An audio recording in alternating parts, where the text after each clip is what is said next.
Eh bien bonjour, bonsoir, j'espère que vous allez bien, c'est Flo. Et oui, aujourd'hui on se retrouve, enfin peut-être, pour parler de l'anime My Hero Academia. C'est vrai que ça faisait vraiment longtemps, déjà que la saison 7 actuelle là était sortie, même depuis les précédentes saisons, depuis que j'étais sur la chaîne, j'en ai jamais vraiment parlé, j'ai laissé un peu ça de côté. Mais je me suis dit avec la fin de MHA, avec la future fin de Jujutsu Kaisen, on aurait peut-être un peu moins de vidéos sur la chaîne. Donc je me suis dit, autant en parler pour proposer du contenu en plus, une review en plus, c'est toujours sympathique pour ceux qui suivent MHA. Ça me fait plaisir aussi, et si ça vous fait plaisir, tant mieux, ça va dans les deux sens.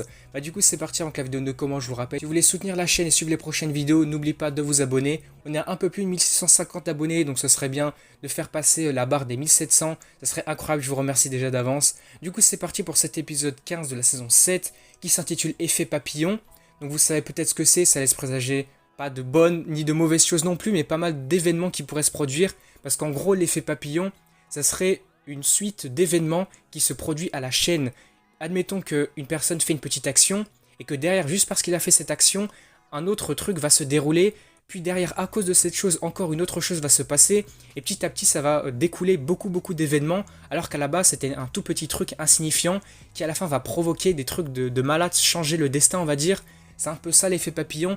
Une petite chose insignifiante qui va modifier le futur en quelque sorte. Donc ça laisse présager beaucoup de choses là-dessus en référence à ce terme-là, cette expression. Du coup, l'épisode, il va reprendre la suite du précédent. Donc on s'était laissé sur, on va dire, le lieu de l'hôpital central avec toute l'intrigue autour de Spinner et du groupe de vilains hétéromorphes. Donc on s'était laissé précisément au moment où Spinner était en train d'entrer dans l'hôpital pour sauver Black Mist, Kurogiri, on s'en souvient. Donc ici, l'épisode va démarrer un petit peu avec All for One qui va dire qu'il veut en quelque sorte se servir de l'altère de Black Mist parce qu'il va être très utile à la guerre, il va mener à bien différentes choses que pensait All for One, surtout ce qu'on avait vu au chapitre précédent. Shigaraki se disait, lui Izuku il utilise tous ses alters du One for All, mais moi dans mon cas, je n'ai utilisé aucun de mes alters. Oui c'est vrai, on avait Monoma, on a Aizawa qui bloque ses alters, donc finalement quand on résume, quand on regarde, quand on prend du recul en fait sur la situation, Shigaraki n'est pas vraiment à son max, il n'est pas à son 100% lui.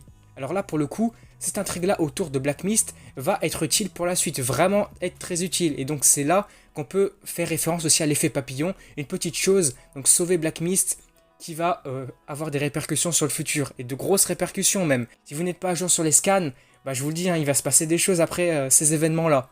Et du coup ici on va apprendre aussi des mots de All for One, que Spinner a en fait un rôle très crucial pour le déroulement de cette guerre du côté des vilains. Parce que nous, pour les héros, on veut que tout le monde soit battu forcément, mais pour les vilains, Spinner aura vraiment un rôle très crucial, très déterminant pour la suite. Parce que là ça vient même des mots de All for One, c'est All for One lui-même qui le dit. Et il dira également que Spinner lui peut devenir le héros en sauvant Black Mist, en le libérant de cet hôpital pour le ramener du côté des vilains. Et donc après ça on va voir quelques passages assez symboliques avec Spinner. Donc on va le voir avec Shigaraki, lui il se sentait très utile, parce qu'à la base tout seul, il se sentait un peu inutile, il avait l'impression de ne pas avoir de but dans sa vie, mais en découvrant Shigaraki, en étant à ses côtés, aux côtés de l'Alliance des Vilains, en fait il a compris, il a un peu trouvé le but à son existence, pourquoi il veut vivre, qu'est-ce qu'il veut faire par la suite. On va même voir que Spinner va dire qu'il a réussi à faire comme lui, à essayer de rassembler des gens à sa cause, mais à quelques instants juste après ça on va voir que finalement, il n'y avait personne derrière lui. Quand il se retourne pour regarder dans le couloir de l'hôpital qu'il avait emprunté justement pour venir vers Black Mist, on voit qu'il est tout seul. Il n'a personne derrière lui.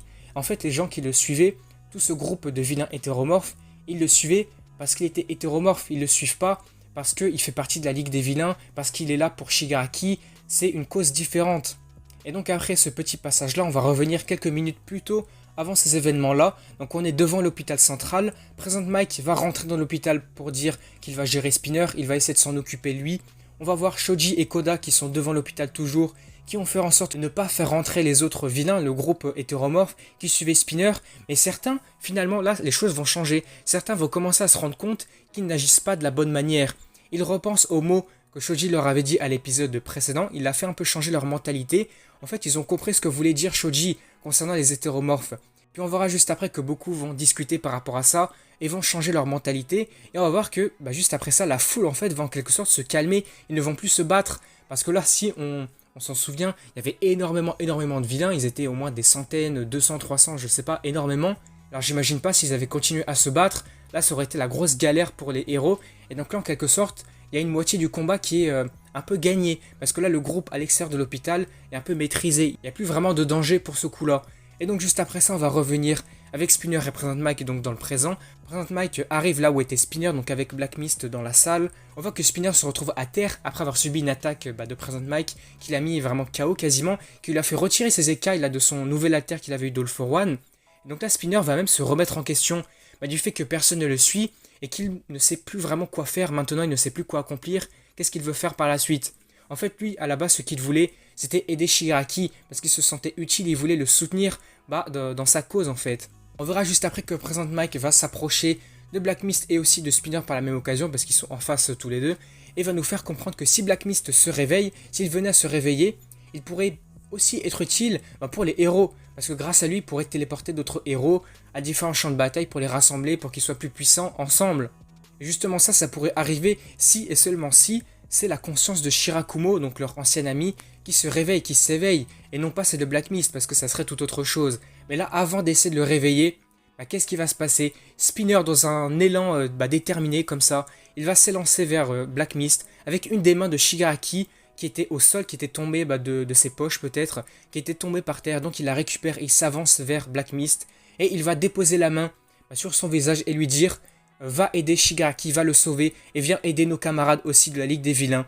Et donc à partir de là, il va se réveiller. Et donc là, il se réveille en tant que vilain, en tant que Black Mist, et il va utiliser son alter.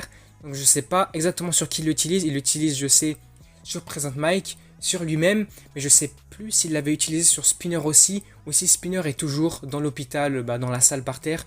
Je sais plus exactement ce qui se passe après. Mais juste après ça, on va avoir un petit passage qui se passe aux États-Unis.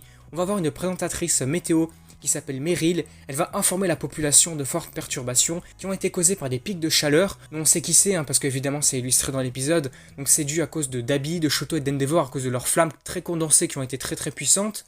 Et puis juste après ça, elle va également exprimer aussi son opposition, et également celle de son gouvernement, contre All for One, contre l'émancipation de All for One.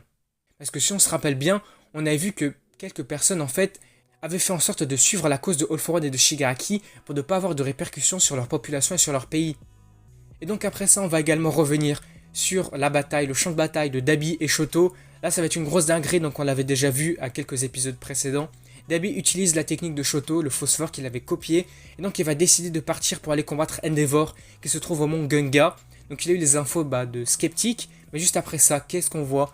Donc comme Black Mist s'est réveillé, on voit un portail qui va apparaître devant lui pour lui permettre d'arriver plus rapidement, d'arriver instantanément sur ce champ de bataille là, à Gunga. Et donc là ça va être une dinguerie parce que Dabi va être face à Endeavor, ça va être incroyable. Après ça, petit retour aussi à Yue, on va voir le groupe de Monoma, donc avec Aizawa, qui a un petit peu du mal, ils sont un peu en difficulté pour maintenir Shigaraki, pour maintenir leurs yeux ouverts, pour bloquer les alters de Shigaraki. Mais d'un coup, qu'est-ce qu'on voit? Oui, là ça va être une dinguerie, à chaque fois on va voir ça. Donc un portail de Black Mist qui apparaît, donc avec Present Mike aussi qui est avec lui, et donc ils vont sûrement les emporter pour que Shigaraki ne soit plus affecté par la terre d'Aizawa. Et donc là, ouais, c'est bel et bien représentatif de l'effet papillon, parce que là, une petite chose, donc Black Mist qui se réveille, et il va chambouler tout le déroulement de la bataille, parce que là, si Aizawa, Monoma ne sont plus là, Shigaraki sera à 100% et ça va être un gros carnage. Ensuite, petit retour donc à Gunga, on voit All for One, et puis deux portails qui apparaissent. Vraiment, c'est une grosse dinguerie. Donc un premier portail qui apparaît avec Dabi qui en sort, et puis le deuxième qui va apparaître avec, attention, plein de clones de Twice. Et donc là, ici, en fait, on comprend que Toga a utilisé l'alter de Twice. On se rappelle au début de la guerre, elle nous avait bien montré qu'elle avait une fiole avec du sang de Twice, et donc là, elle l'a utilisé. Et ça aussi, vous allez le voir par la suite, aux épisodes suivants, ça va avoir des répercussions, mais de dingue, ça va tout changer, on va dire, le futur de cette guerre. Vraiment, ça va être complètement fou. Et donc juste après ça, on va également revenir quelques minutes plus tôt pour comprendre ce qui s'est passé. Donc on revient sur l'île de Hokutojima avec le combat contre Toga, avec Ochako et puis Froppy, donc Tsuyu qui sont là pour la combattre, pour essayer de la maîtriser. Elle se demande ce qu'elle va faire car ses alliés commencent à être capturés. On voit que pas mal de vilains sont capturés, que les Nomu commencent à être un petit peu plus faibles peut-être, ils sont là un petit peu à se faire capturer. Donc là, elle va comprendre qu'elle va commencer à devenir toute seule et qu'elle va avoir du mal à combattre maintenant. Donc elle va alors se décider à faire confiance à Spinner et sur sa réussite à libérer Black Mist. Puis ce qu'elle va faire, ça va chambouler la suite de la guerre. Maintenant, vous le savez déjà, elle va utiliser le sang de Twice pour utiliser son alter de clonage. Et donc là, ça va être un carnage. Au même moment, qu'est-ce qu'on voit? Un portail de Black Mist qui apparaît.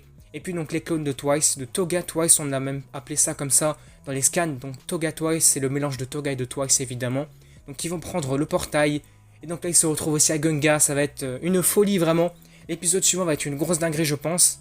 Et donc par la suite on se retrouve pour terminer l'épisode à Gunga dans le présent. On voit Dabi et les clones de Twice Toga qui sont là sur le mont Gunga maintenant. Ils arrivent et donc Toga va utiliser une nouvelle technique entre guillemets, une variante de la technique de Twice qui s'intitule le Sandman's Death Parade.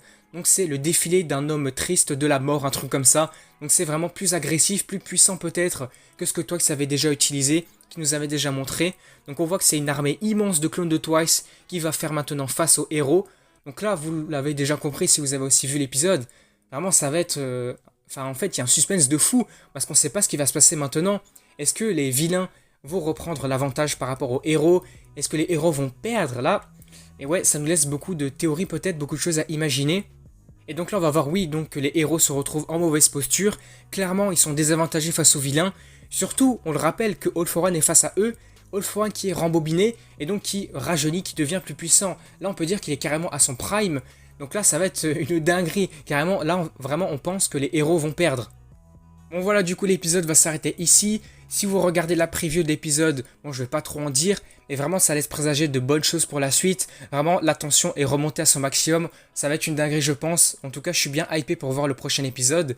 Mais du coup la review s'arrête là, on aura vu en globalité l'épisode, résumé, tirer les choses qui sont les plus importantes à retenir. Et aussi petit mot à la fin de cette vidéo là, je tenais à dire... peut-être que vous le savez déjà, mais moi je suis à jour sur les scans, donc si je fais des petites théories, je parle de différentes choses dans le futur, etc. Si je parle de qu'est-ce qui pourrait se passer à l'épisode suivant, en fait ce sont des suppositions, mais je fais un petit peu semblant, c'est pour susciter aussi l'intérêt des personnes qui ne sont pas à jour, pour faire en sorte qu'elles aussi puissent avoir également des théories, des choses à imaginer. Peut-être que ça peut aussi leur faire réfléchir, mais en tout cas, moi je sais ce qui se passe par la suite, mais je ne vais en aucun cas spoiler, je fais semblant de réagir comme si je connaissais pas, pour me mettre à la place de ces gens-là et pour peut-être avoir la même pensée que eux. Donc là, je préfère le dire, voilà, je ne vais pas spoiler, je fais un petit peu semblant aussi, mais c'est aussi pour partager des choses qui pourraient être intéressantes pour vous. Du coup, voilà, on s'arrête pour cette vidéo. Si elle vous a plu, n'hésitez pas à liker, à commenter, à partager comme d'habitude. N'oubliez pas de vous abonner à la chaîne pour soutenir sur les prochaines vidéos si ça vous intéresse. Donc également, je vais le répéter ici, pour les semaines prochaines, je vais essayer de faire des reviews des autres épisodes. En tout cas, c'est pas garanti à 100%, mais je vais essayer de trouver des créneaux pour le faire. Je vais essayer de faire quelque chose. Sinon, si la vidéo ne sortira pas le samedi, le jour de l'épisode, peut-être le dimanche, ou voire le lundi en début de semaine, je vais essayer. En tout cas, j'essaierai de vous proposer des vidéos en plus. Du coup, voilà, on s'arrête là pour la vidéo, et du coup, moi, je vous dis à la prochaine.